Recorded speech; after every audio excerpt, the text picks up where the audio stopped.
কলিয়াবৰত মুখ্যমন্ত্ৰীৰ বিকাশ যাত্ৰা। 483 কোটিৰ পেকেজ লৈ কলিয়াবৰত উপস্থিত হ'ল মুখ্যমন্ত্ৰী ডক্টৰ হিমন্ত বিশ্ব শৰ্মা। ৰাজ্য চৰকাৰৰ বিকাশ যাত্ৰাৰ কাৰ্যসূচী লৈ কলিয়াবৰত মুখ্যমন্ত্ৰীগৰাকীয়ে বিভিন্ন বিভাগৰ দ্বাৰা ৰূপায়িত কেইবাটাও প্ৰকল্পৰ শুভ উদ্বোধন শিলান্যাসৰ লগতে ভূমিপূজন কাৰ্যসূচী সমাপন কৰে।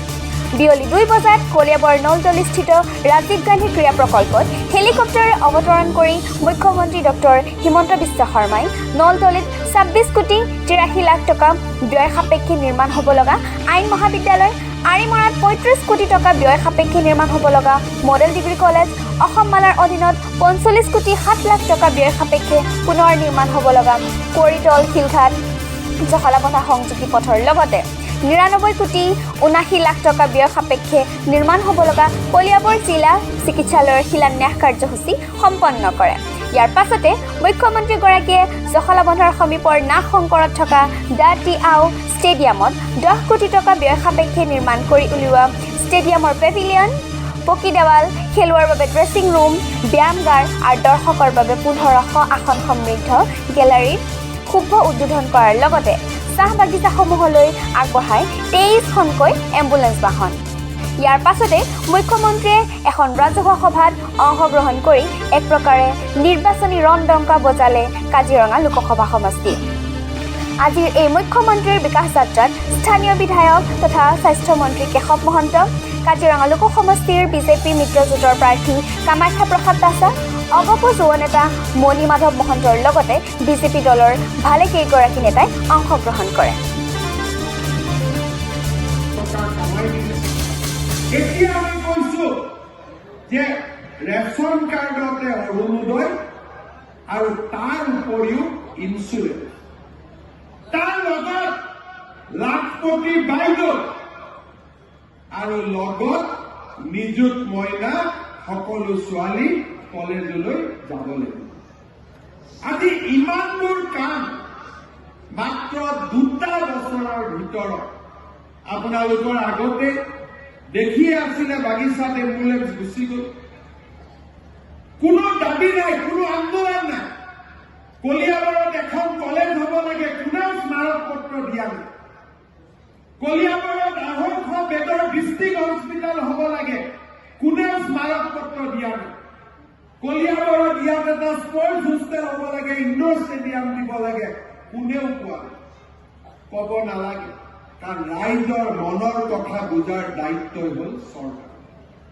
আগতে অসমৰ মানুহে আন্দোলন কৰিছিল, এতিয়া আন্দোলনৰ প্ৰয়োজনীয়তা নাই।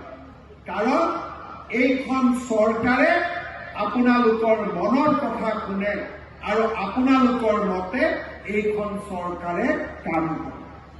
অসমৰ সৰ্বাংগীন বিকাশৰ কাৰণে কাম কৰে আৰু তাৰ কাৰণে আজি আমি অসমখনক দুপত দুপে আগুৱাই লৈ যাব পাৰিছো। মই বহি থাকোঁতে নগাঁৱৰ বিধায়ক ৰূপক শৰ্মাই ক'লে যে দাদা নগাঁও চিভিল হস্পিটেলৰ ওপৰত মোক এখন ফ্লাইঅভাৰ লাগে। মই ক'লো ঠিক আছে, হৈ গ'ল, সেইটো কৰিম। তাৰমানে আমি কাকো বিধায়কে কৈছে লগে লগে হৈ গৈছে, আন্দোলনৰ দৰকাৰ। আজি আপোনালোকে চিন্তা কৰক, লাচিত বৰফুকনৰ 400তম জন্ম জয়ন্তী, কিমান ডাঙৰ প্ৰতিমা, 125 ফুট। নৰেন্দ্ৰ মোদী ডাঙৰীয়া কাজিৰঙাত ৰাতি থাকিলে, কলিয়াবৰৰ গাতে লাগি আছে কাজিৰঙা। আগততো কোনো প্ৰধানমন্ত্ৰী কাজিৰঙাত ৰাতি থকা নাছিল। মহাপুৰুষ শ্ৰীমন্ত শংকৰদেৱৰ জন্মভূমি বটদ্ৰৱা বৈকুণ্ঠপুৰীলৈ ৰূপান্তৰ কৰাৰ কাম চলি আছে। প্ৰায় 200 কোটি টকাৰ প্ৰকল্প, জুগাল বলহু গড়, ৰহা তিৱা লোকৰ স্বাভিমানৰ প্ৰতীক কাম চলি আছে। গাঁৱে গাঁৱে বিশুদ্ধ খোৱা পানী, অমৃত আঁচনি 240 কোটি টকাৰে নগাঁৱত বিশুদ্ধ খোৱা পানী, Nurul Amin stadium, swimming pool, indoor stadium, Bhupen হাজৰিকাৰ কলাতীৰ্থ, নগাঁও মেডিকেল কলেজ, কলম পুনৰ বোৱাবৰ বাবে আমাৰ সংকল্প। ৰাইজে আন্দোলন কৰা নাই, ৰাইজৰ মনৰ কথা এইখন চৰকাৰে অনুভৱ কৰিছে।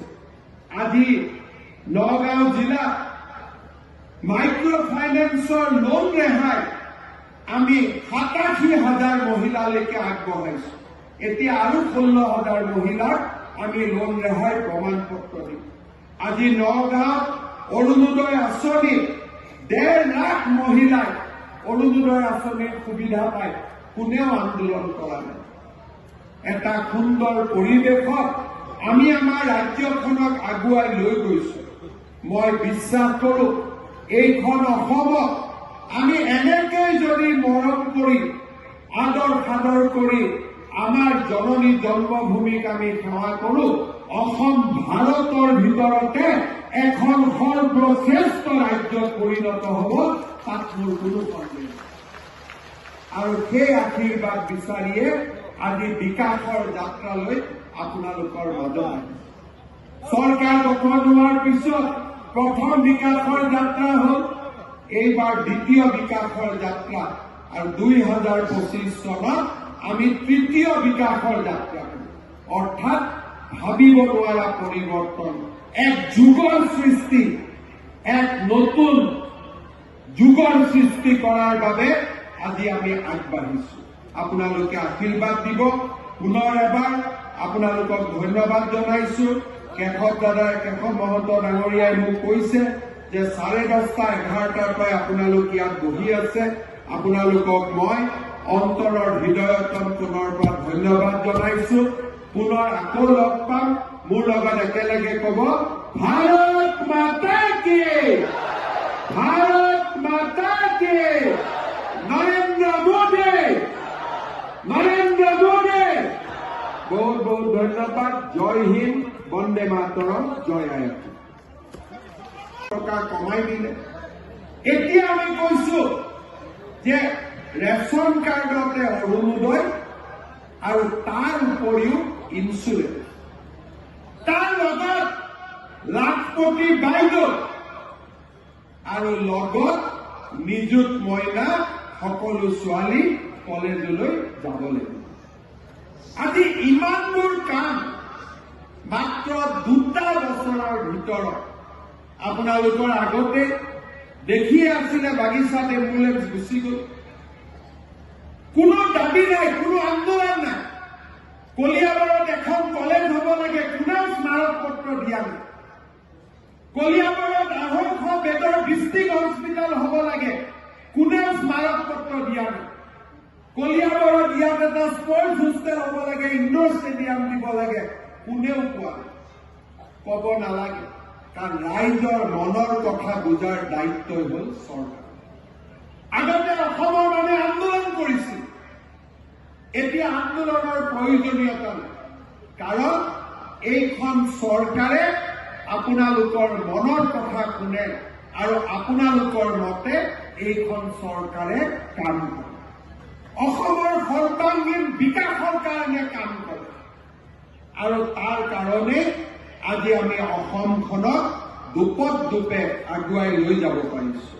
মই বহি থাকোঁতে নগাঁৱৰ বিধায়ক ৰূপক শৰ্মাই ক'লে যে দাদা, নগাঁও চিভিল হস্পিটেলৰ ওপৰত মোক এখন ফ্লাইঅভাৰ লাগে। মই ক'লো ঠিক আছে, হৈ গ'ল, সেইটো কৰি দিম। তাৰমানে আমি কাকো বিধায়কে কৈছে লগে লগে হৈ গৈছে, আন্দোলনৰ দৰকাৰ। আজি আপোনালোকে চিন্তা কৰক, লাচিত বৰফুকনৰ 400তম জন্ম জয়ন্তী, কিমান ডাঙৰ প্ৰতিমা, 125 ফুট। নৰেন্দ্ৰ মোদী ডাঙৰীয়া কাজিৰঙাত ৰাতি থাকিলে, কলিয়াবৰৰ গাতে লাগি আছে কাজিৰঙা। আগততো কোনো প্ৰধানমন্ত্ৰী কাজিৰঙাত ৰাতি থকা নাছিল।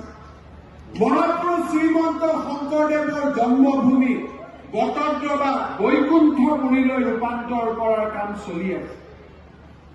প্ৰায় 200 কোটি টকাৰ প্ৰকল্প। জুঙাল বলহু গড়, ৰহা তিৱা লোকৰ স্বাভিমানৰ প্ৰতীক, কাম চলি আছে। গাঁৱে গাঁৱে বিশুদ্ধ খোৱা পানী, অমৃত আঁচনি 240 কোটি টকাৰে নগাঁৱত বিশুদ্ধ খোৱা পানী, Nurul Amin stadium, swimming pool, indoor stadium, Bhupen হাজৰিকাৰ কলাতীৰ্থ, নগাঁও মেডিকেল কলেজ কলম পুনৰ বোৱাবৰ বাবে আমাৰ সংকল্প ৰাইজে আন্দোলন কৰা নাই। ৰাইজৰ মনৰ কথা এইখন চৰকাৰে অনুভৱ কৰিছে। আজি নগাঁও জিলাত মাইক্ৰ' ফাইনেন্সৰ লোন ৰেহাই আমি 87,000 মহিলালৈকে আগবঢ়াইছো। এতিয়া আৰু 16,000 মহিলাক আমি লোন ৰেহাই প্ৰমাণ পত্ৰ দিম। আজি নগাঁৱত অৰুণোদয় আঁচনি 1.5 লাখ মহিলাই অৰুণোদয় আঁচনিৰ সুবিধা পায়, কোনেও আন্দোলন কৰা নাই। এটা সুন্দৰ পৰিৱেশত আমি আমাৰ ৰাজ্যখনক আগুৱাই লৈ গৈছো। মই বিশ্বাস কৰো এইখন অসমক আমি এনেকৈ যদি মৰম কৰি আদৰ সাদৰ কৰি আমাৰ জননী জন্মভূমিক আমি সেৱা কৰো, অসম ভাৰতৰ ভিতৰতে এখন সৰ্বশ্ৰেষ্ঠ ৰাজ্যত পৰিণত হ'ব, তাত মোৰ কোনো সন্দেহ নাই। আৰু সেই আশীৰ্বাদ বিচাৰিয়ে আজি বিকাশৰ যাত্ৰালৈ আপোনালোকৰ মাজত আহিছে। চৰকাৰ গঠন হোৱাৰ পিছত প্ৰথম বিকাশৰ যাত্ৰা হ'ল, এইবাৰ দ্বিতীয় বিকাশৰ যাত্ৰা, আৰু 2025 চনত আমি তৃতীয় বিকাশৰ যাত্ৰা কৰিম। অৰ্থাৎ ভাবিব নোৱাৰা পৰিৱৰ্তন, এক যুগৰ সৃষ্টি, এক নতুন যুগৰ সৃষ্টি কৰাৰ বাবে আজি আমি আগবাঢ়িছো। আপোনালোকে আশীৰ্বাদ দিব। পুনৰ এবাৰ আপোনালোকক ধন্যবাদ জনাইছো। কেশৱ মহন্ত ডাঙৰীয়াই মোক কৈছে যে 10:30-11টাৰ পৰা আপোনালোক ইয়াত বহি আছে। আপোনালোকক মই অন্তৰৰ হৃদয়তন্ত্ৰৰ পৰা ধন্যবাদ জনাইছো। পুনৰ আকৌ লগ পাম। মোৰ লগত একেলগে ক'ব, ভাৰত মাতা কি, ভাৰত মাতা কি, নৰেন্দ্ৰ মোদী, নৰেন্দ্ৰ মোদী। বহুত বহুত ধন্যবাদ। জয় হিন্দ, বন্দে মাতৰম, জয় আই অসম।